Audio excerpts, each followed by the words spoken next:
원더풀 K리그가 선정한 16라운드 한 매치, 그 첫 번째 경기는 전북과 울산의 경기입니다.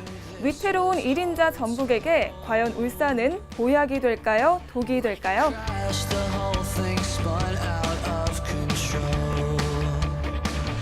Oh, on a wire, we were dancing. Two kids. 16라운드 한 매치 두 번째 경기는 바로 서울과 부산의 경기입니다. K리그를 대표하는 라이벌 감독, 최용수와 윤성효 감독의 맞대결만으로도 충분히 기대를 모으는 매치업입니다.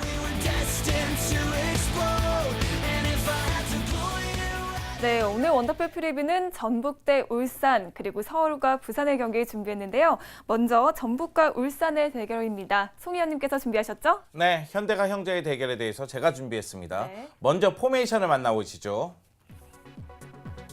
네, 홈팀 전북입니다. 3백이 아니라 4백으로 돌아올 것으로 예상이 됩니다. 그러면서 4-2-3-1 포메이션을 가동할 걸로 보이는데요. 최후방에는 권수택 골키퍼가, 4백은 왼쪽부터 이주용, 윌킨슨, 조성학, 최철순이, 수비형 미드필더에는 문상윤과 이호가, 2선에는 레오나르도, 애닝요, 이승현이, 최전방에는 이동국이 책임질 걸로 보입니다.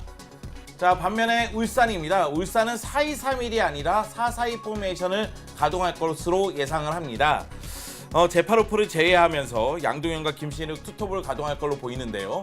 최후방에는 김순규 골키퍼가, 그리고 포백은 왼쪽부터 김영삼, 유준수, 김근학, 임창호가, 그리고 2선은 김승준, 하성민, 구본상, 김태환이, 그리고 최전방에는 양동현과 김신욱이 책임질 걸로 예상을 합니다. 네, 승승장구하던 전북이 조금씩 흔들리고 있습니다. 이때 만난 울산, 조금 껄끄러운 상대가 되겠죠? 네, 전북 입장에서는 최근 3경기에서 승리가 없습니다. 네. 그 정도로 분위기가 좀 안 좋은 상태인데, 울산은 지난 경기에서 승리를 거두면서 11경기 만에 승리를 거뒀고 분위기 반전에 성공을 했거든요. 그런 측면에서 본다면 전북 입장에서도 울산은 껄끄럽다고 봐야 되겠고요. 전북 같은 경우에는 최강희 감독이 지난 서울전에서는 3백을 가동했지만은 역시 이제 4백을 다시 한번 가동하면서 울산을 상대할 걸로 보입니다. 문제는 뭐냐면 김기희 선수가 부상이고 김영일 선수가 경고 누적으로 못 나옵니다. 여기에 윌킨스는 이주용, 최보경, 이재성들이 대표팀에 차출됐다가 복귀를 하거든요. 이런 측면에서 봤을 때는 4백 수비 라인에 변화를 줄 가능성은 있습니다. 그러면서 선수층이 두터운 점을 최대한 활용을 하겠죠. 그럼에도 전북은 이동국과 에두, 애닝요, 레오나르도를 앞세운 공격이 파괴력을 발휘하고 있기 때문에 공격에서는 제 힘을 발휘할 것으로 예상을 하고 있습니다. 네, 반면에 울산 같은 경우에는 윤정환 감독이 그동안은 4-2-3-1 포메이션을 가동하면서 제파로프를 최전방 스트라이커 밑에 배치하는 모습이었는데, 지난 경기에서 제파로프를 제외하고 김신욱과 양동현을 투입을 했는데 두 선수가 각각 한 골씩을 기록하면서 제주전에서 승리를 거뒀단 말이에요. 그렇기 때문에 이번 경기에서도 4-4-2 포메이션을 먼저 가동할 가능성이 좀 더 커 보입니다. 제파로프 같은 경우에는 우즈베키스탄 대표팀에 갔다 오기 때문에 이 경기에 출전하지 않을 가능성이 어느 정도 있다고 보이고요. 그리고 울산 같은 경우에도 역시 임창우, 정동우들이 대표팀에 차출했다 돌아오기 때문에 측면 수비에 문제를 드러낼 가능성은 있습니다만, 측면 공격을 앞세워서 최전방에 있는 김신욱과 양동현이 득점포를 가동한다면 충분히 전북을 괴롭힐 힘은 보여줄 걸로 보입니다. 네. 그러면 이번 경기에서 키플레이어는 과연 누구를 꼽을 수 있을까요? 네, 저는 슈틸리케 감독에게 선택을 받지 못한 양팀의 스트라이커를 양팀의 키플레이어로 뽑았는데요. 먼저 전북은 이동국 선수입니다. 제가 이동국 선수 얘기하자마자 이주원 위원이 희미하게 웃고 있는데요. 네, 너무 익숙한가요? 익숙하죠? 네, 그 정도로 이동국 선수의 활약이 중요하다는 거죠. 물론 이제 이동국, 에두 둘 중에 누가 최전방을 책임질지 모르겠지만 이동국 선수의 최근 컨디션이 나쁘지 않습니다. 올 시즌 K리그 클래식 13경기에서 4골 2개의 도움을 기록하고 있는데 지난 서울전에서도 골을 넣었어요. 그렇기 때문에 울산전에서는 이동국 선수가 선발 출전하면서 최전방을 책임질 가능성이 높고, 그리고 대표팀에서 제외된 그 여파가 동기부여로서 작용을 할 걸로 보입니다. 반면에 김신욱 선수도 눈여겨봐야 됩니다. 울산의 키플레이어로 김신욱 선수를 선정을 했는데요. 김신욱 선수가 올 시즌 K리그 클래식 15경기에서 4골을 넣고 있는데 지난 경기에서 페널티킥을 통해서 골을 기록했습니다. 그러면서 득점 감각을 어느 정도 회복한 모습이거든요.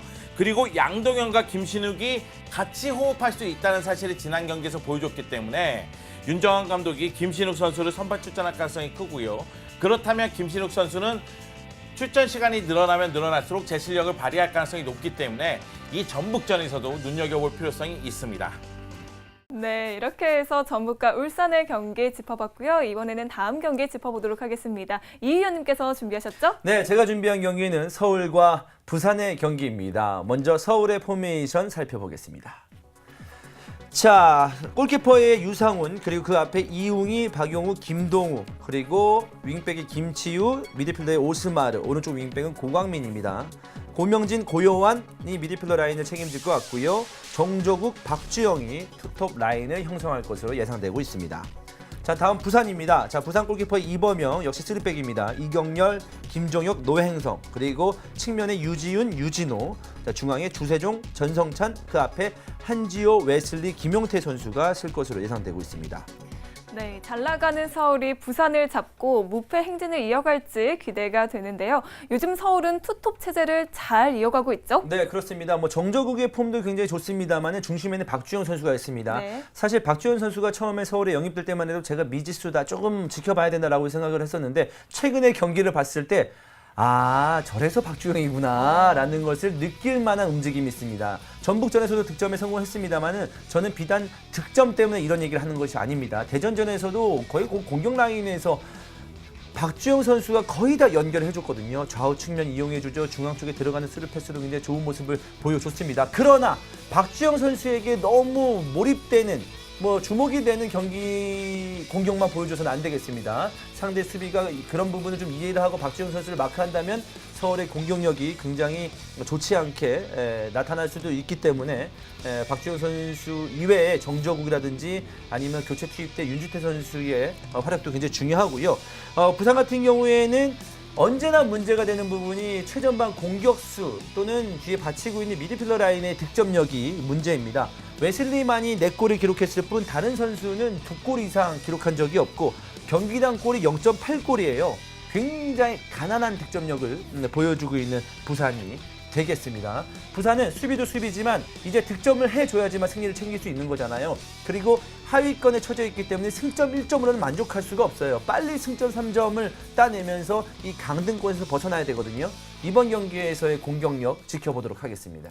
네, 윤성효 감독이 한때 부적 신드롬을 일으키면서 서울의 강한 모습을 보여줬는데요. 지난 시즌부터는 조금 이 기세가 꺾여졌죠? 네, 윤성효 감독이 수원 감독이었을 때는 거의 독수리 잡는 포수였죠. 네, 5승 1무의 기록을 기록했었는데요. 윤성효 감독이 부산으로 사령탑을 옮긴 이후에는 K리그와 FA컵에서 5승 2무 3패로 최용수 감독이 우위를 차지하고 있습니다. 하지만 수원에서의 기록이 워낙 좋은 윤성효 감독이기 때문에 통산 전적은 8승 3무 5패로 앞서고 있습니다.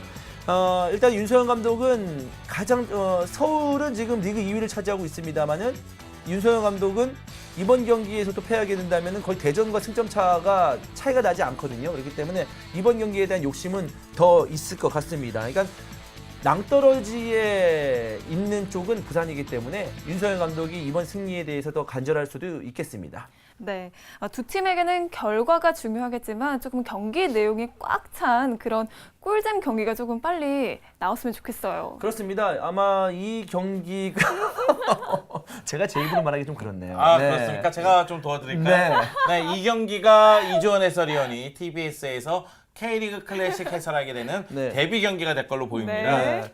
참 어색하네요. 제가 지금 해설 7년 차인데 이게 뭐라고 물론 좋은 경기를 중계해서 기쁘긴 합니다만은 네. 뭔가 대단한 압박감으로 지금 TBS에서 처음으로 해설한다는 그 이유만으로 굉장히 압박을 받고 있습니다. 네, 어쨌든 제 대한민국 해설계에서 재미없는 경기도 꿀잼으로 만드는 이주원 해설 아니겠습니까? 네. 재밌게 중계하도록 하겠습니다. 네, 기대하도록 하겠습니다. 그럼 이번 경기에서 키플레이어 과연 누구를 꼽을 수 있을까요? 저는 서울의 키플레이어를 정조국 선수를 한번 뽑아봤어요. 그동안 개막전에 좀 초반에 반짝했습니다만 그 이후부터는 정조국의 모습을 확인할 수 없었는데 최근에 정조국의 모습이 자주 눈에 띄고 있습니다. 지난 인천전에서 득점 이후에 전북전도 굉장히 좋은 모습을 보여줬었고 대전전에서도 활발했었거든요.